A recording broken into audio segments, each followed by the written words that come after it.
தமிழ்நாட்டு மக்கள் அனைவருமே விஜய் அவர்கள் வந்து முதலமைச்சர் ஆகணும் அப்படின்னு நினைச்சோம். ஆயிட்டாரு. இப்ப முதல்வர் விஜய், நடிகர் விஜய் அல்ல, முதல்வர் விஜய். இப்ப அவர் வந்து அவரு மேனிபெஸ்டோல சொன்னதெல்லாம் செய்யணும் அப்படின்னு நம்ம நமக்கு ஒரு வாக்குறுதி, வாக்கு அளிச்ச ஒரு பிரதிநிதியா நம்ம எல்லாத்தையுமே எதிர்பார்ப்போம். இப்போ விஜய் அவர்கள் பதவியேற்றதுல இருந்து நேற்று வர என்ன நடந்துச்சு, அவர் எது மாதிரியான விஷயங்களை மேற்கொண்டாரு அப்படிங்கிற பதிவு தான் இது. வாங்க வீடியோக்குள்ள போகலாம். முதல்வர் விஜய் அவர் பதவி ஏற்றுக்கொண்டாரு. அதுல முக்கியமான அம்சமா பார்த்தது வந்து ராகுல் காந்தி மேடையை தேர்ந்தாங்க. அதுக்கப்புறம் அமைச்சர்களா ஆதவ அர்ஜுனா, என் ஆனந்த், நிர்மல்குமார் அவர்கள், அருண்குமார் ஐஆர்எஸ் அவர்கள், விஜய் அவர்கள், அதற்கப்புறம் ராஜ்மோகன் அவர்கள், அப்புறம் ஆர்த்தி ஒரு பெண்மணி அவங்க, அதுக்கப்புறம் டி.கே. பிரபு டாக்டர், இவங்க எல்லாருமே அமைச்சரா அந்த பதவியேற்பு விழாவில் அமைச்சரா பதவி ஏற்றாங்க. அதுக்கப்புறம் மெயினா செங்கோட்டையன் அவர் பதவி ஏற்கும் பொழுது விஜய் அவர்களும் ராகுல் காந்தி அவர்கள் நிறைய பேர் வந்து எழுந்து நின்றுதான் அவர் பதவியேற்ப அவருக்கு மரியாதை செலுத்தினாங்க. அதை பார்க்க முடிஞ்சது. அதுக்கப்புறம் எல்லாருமே பதவி ஏற்று முடிஞ்சதுக்கு அப்புறம் தலைமைச் செயலகத்துக்கு போயிட்டு அங்கதான் அவருடைய முதல் கையெழுத்தை போடுவாங்க. ஆனா விஜய் அவர்கள் என்ன செஞ்சாங்கன்னா அங்கேயே அவருடைய முதல் கையெழுத்தை வந்து அங்க போட்டாரு. அதுல 3 முக்கியமான விஷயங்களை வந்து அமல்படுத்தினாரு, அறிவிச்சாரு. அவர் சொன்ன விஷயங்கள்ல வந்து 3 விஷயங்களை வந்து அமல்படுத்தினாரு. அதுக்கப்புறம் அதுவும் நல்ல விஷயமா பார்க்கப்பட்டது. அதுக்கப்புறம் அங்க நடந்ததுல முக்கியமா அவர் ஒரு ஸ்பீச் கொடுத்தாரு. அந்த ஸ்பீச்ல அவர் வந்து இதுக்கு முன்னாடி இருந்தது மாதிரி இல்லாம இது வந்து இது நியூ இயரா, விஜய் அவர்களுடைய நியூ இயரா அப்படிங்கிற மாதிரி ஆரம்பிச்சு டிஎம்கே வந்து காசு எல்லாத்தையும் தொடச்சி எடுத்துட்டு போயிட்டாங்க. இப்போ உள்ள போனாதான் என்ன இருக்குன்னு தெரியும்.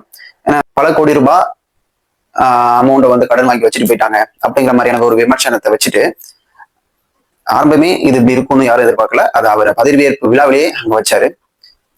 அதுக்கப்புறம் அவர் பண்ண விஷயங்கள்லாம் என்னன்னு பார்த்தோம்னா, திராவிட கட்சியுடைய வீரமணி அவர்களை சந்திச்சதும், பெரியார் திடலுக்கு போனதும், அவருடைய கொள்கையில இருந்து எவ்வளவு உடன்பாடோட இருக்காங்க அப்படிங்கிற விஷயத்த காட்டுனுச்சு. அதுக்கப்புறம் எம்எல்ஏக்கெல்லாம் பதவி ஏற்றாங்க. அங்க சபாநாயகராக ஒரு டெம்பரவரியாக சபாநாயகர் அறிவிச்சு அதுக்கப்புறம் எம்எல்ஏக்கள் அனைவருமே பதவி ஏற்றாங்க. அதுல சில பேர் வந்து என்ன பண்ணிட்டாங்க, சிலது அவங்களுடைய எம்எல்ஏ ஆகிறதுக்கான சீட்டு கொடுப்பாங்க பாத்தீங்களா, அதை வந்து சான்றிதழை வந்து வீட்டுல வச்சுட்டு வந்துட்டாங்க. அது கொஞ்சம் பேச்சுமொழியா இருந்தது. இது வந்து புதுசுனால அதனால கொஞ்சம் அது மாதிரி இருக்கு. அதிமுகலையும் சில பேர் இருந்தாங்க, அதே மாதிரி டிவிகேலையும் இருந்தாங்க. அப்படி அதை பார்க்க முடிஞ்சது. அப்புறம் துணை சபாநாயகரையும் நியமிச்சாங்க. அதுக்கப்புறம் அவர் வந்து ஒரு தமிழக அரசியலேயே பண்ணாத நிறைய விஷயங்களை வந்து அதுக்கப்புறம் அவர் பண்ண ஆரம்பிச்சார். அந்த முடிச்சுட்டு எதிர்கட்சியில உள்ள ஸ்டாலின் அவர்கள், சீமான் அவர்கள், வைகோ அவர்கள், அன்புமணி ராமதாஸ் அவர்கள், இவங்க எல்லாரையுமே சந்திக்கிறதுக்கான ஏற்பாடு செஞ்சு ஒவ்வொருத்தங்களா சந்திச்சார். இது வந்து தமிழக அரசியலேயே ஒரு வந்து நாகரிகமான அரசியலை கடைபிடிக்கிறதுக்கான மாண்பு அப்படிங்கிற மாதிரியான விமர்சனத்தை நிறைய பேர் பாராட்டுதலுக்குரியதா விஜய் அவர்களை பார்த்தாங்க. விஜய் அவர்களுடைய நன்மதிப்பு இந்த சந்திப்பின் மூலம் மெருகேறிச்சு அப்படின்னு தான் நம்ம சொல்ல முடியும். ஏன்னா விஜய் அவர்கள் வந்து இதுவரை இல்லாத அரசியலை எடுத்துட்டு போறாரு அப்படிங்கிற மாதிரி தான் பார்த்தோம். ஏன்னா அவருக்கு வந்து பதவியேற்பு விழாவோட கோர்ஷூட்ல வந்ததுல இருந்தே அவர் அங்க பண்ண நிறைய விஷயங்கள் வந்து இதுவரை தமிழக அரசியல் நடந்ததே இல்லை. அது மாதிரி விஷயங்கள் தான் நடந்துகிட்டே இருந்துச்சு. அதுக்கப்புறம் அவர் செய்ய ஆரம்பிச்சு ஒவ்வொன்றும் நம்ம இதுக்கு முன்னாடி இருந்தது மாதிரி இருக்கவே கூடாது அப்படிங்கிறதுல ரொம்ப ஆணித்தனமா இருக்காரு அப்படிங்கறத நம்ம இந்த விஷயத்துல இருந்து புரிஞ்சுக்கலாம். இதுக்கு முன்னாடி இருந்த கவர்மெண்ட் மாதிரி நம்ம இருக்கக்கூடாது அப்படிங்கிற ஒரு திங்கிங் இருக்கும். இதுக்கு முன்னாடி நம்ம மக்களை அப்ரோச் பண்ணது மாதிரி நம்ம அப்ரோச் பண்ணக்கூடாது அப்படிங்கிற மாதிரியான விஷயமும் இருக்கும். அதே மாதிரிதான் ஒவ்வொரு தலைவர்களையும் போயிட்டு சந்திச்சுட்டு அவங்களோட வாழ்த்து பெற்று இது வந்து ஒரு நாகரிகமான அரசியலுக்கு அடையாளம் அப்படிங்கிற மாதிரியான விஷயத்த வந்து ஸ்டாலின் அவர்கள் சொல்லியிருந்தாங்க. வைகோ வந்து அவர் எப்பேற்பட்ட மனிதர், நல்ல மனிதர் அப்படிங்கிறத காட்டுது இந்த சந்திப்பு மூலமா அப்படிங்கிற விஷயத்த சொல்லியிருந்தாங்க. சீமான் அவர்கள் தான் அந்த அரசியல் 2026 அரசியல் கடத்த ரொம்பவும் கடுமையா வசை சொற்களால விமர்சித்த ஒரு நபர். அவங்களோட கூட உள்ளவங்களும் பார்த்தா பேசியிருந்தாங்க. அவரையுமே மரியாதை நிமித்தமா போயிட்டு சந்திச்சுட்டு வாழ்த்து பெற்று வந்தார். இந்த சந்திப்பு எல்லாமே ஒரு புறம் இருக்க இவங்கெல்லாம் சந்திக்கிறார், ஏன் எடப்பாடி பழனிசாமி அவர்களை சந்திக்கல அப்படிங்கிற மாதிரியான ஒரு கொஸ்டின் மார்க் வந்துச்சு. அதுக்கு அவருக்கு தான் பதில் தெரியும். நிறைய காரணங்கள் இருக்கலாம். ஏன்னா அதிமுக கிட்டத்தட்ட உடையிற மாதிரியான சுச்சுவேஷன்ல இருக்காங்க. அப்படி இருக்கும் பொழுது இது இந்த சந்திப்பு போகாததுக்கு இது கூட ஒரு காரணமா இருக்கலாம். இப்ப தாவேகா வந்து தமிழக அரசியல்ல விஜய் அவர்களை முதல்வராக கொண்டு வந்திருக்கு.